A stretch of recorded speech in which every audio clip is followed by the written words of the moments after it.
The number one thing that's gonna change your life, the only thing that will change your life, change your business, change your money, is you must raise your standards. All of us in life have things we want. We don't get what we want, we get what we have to have. We all get what we tolerate. But when you're no longer willing to tolerate something, that's when your life changes. The difference in people is their standards, period. Everyone in the world has a list of things they think they should do. I should lose weight, I should work out, I should work harder, I should make more calls, I should. And then you know what? People don't do their shoulds and they get mad at themselves. What changes people is when your should becomes a must. When suddenly the thing you said should happen has to happen. That's when human beings change. It's like if you want to take the island, burn the boats. Because if there's no way to go back, it's amazing what happens when it's a must to do something versus a should. That's what makes human beings succeed. Create a situation where you sink or swim, and you'll learn how to swim. You've got to place yourself in the midst of a storm. Most people have to wait till the shit comes crumbling down before they take action in life. I'm inviting you to create a shit storm for yourself so that you will be motivated by the wolf crying at the door, by the dog nipping at your ass, by the fire under your ass. Rip the fucking Band-Aid off. Throw yourself off the cliff and learn how to fly on the way down. The key to being really successful long term is to continually put yourself in a place of being uncomfortable, which means putting your back against the wall and having to fight your way out of whatever it is that you put yourself in. And so my invitation for you is that you raise your game to a place called world class. Now, as you leave the herd and the cult of mediocrity and rise to being a game changer, it's a very disruptive act.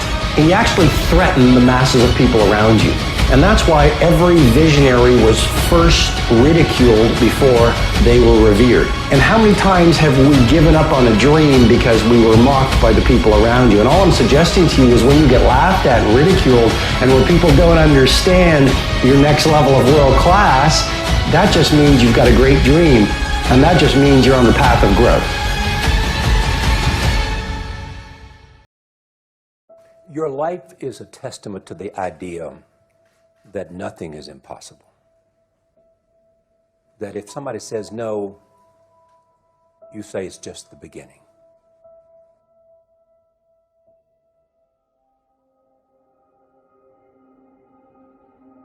Success is not a straight line. It's crooked, it's down in a valley, it's back up over a mountain. I bet you that you have failed more times than anyone in this room. Absolutely. You know, don't wait for the stars to align. Reach up and rearrange them the way you want. Create your own constellation. I am a human being. There's no difference between my humanness and your humanness. The only thing is, if you're trying to get there, you cannot stop believing in any way. No matter what anybody says, no matter what anybody tells you, you have to know it beyond knowing it. Are you the best footballer in the world right now? I think so, yes. In my mind, I'm always the best. I don't care what the people are thinking, what they say. In my mind, not just this year, but always, I'm always the best. I'm always going to say that.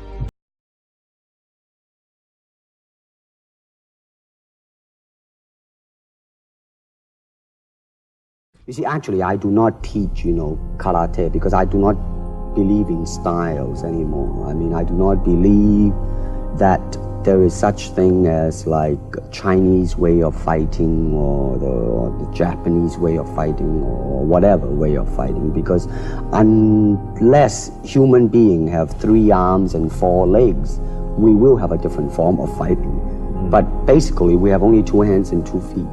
So styles tends to not only separate man, because they have their own doctrines, and then the doctrine became the gospel truth, that you cannot change, And But if you do not have styles, if you just say, well, here I am, you know, as a human being, how can I express myself totally and completely? Now, that way, you won't create a style, because style is a crystallization, you know. I mean, that way, it's a process of continuing growth. When I look around, I always learn something, and that is to be always yourself. And to express yourself, to have faith in yourself. Do not go out and look for a successful personality and duplicate it. Now, that seems to me that is the prevalent thing happening in Hong Kong. Like they always copy mannerism, but they never start from the very root of his being, and that is, how can I be me? A good martial artist does not become tense, but ready. Not thinking yet, not dreaming. Ready for whatever might come. When the opponent expands, I contract. When it contracts, I expand. And when there is an opportunity, I do not hit. It hits all by itself. Oftentimes people come up and say, hey Bruce, are you really that good? I said, well, if I tell you I'm good, probably you will say I'm boasting. But if I tell you I'm no good, you know I'm lying. I said, empty your mind. Be formless, shapeless, like water. Now you put water into a cup.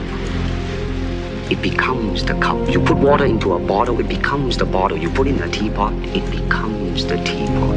Now water can flow, or it can crash. Be water, my friend. In case you have missed the recent news, Jeet Kune Do, of which I am the founder, has been elected and accepted into the Black Belt Hall of Fame in America.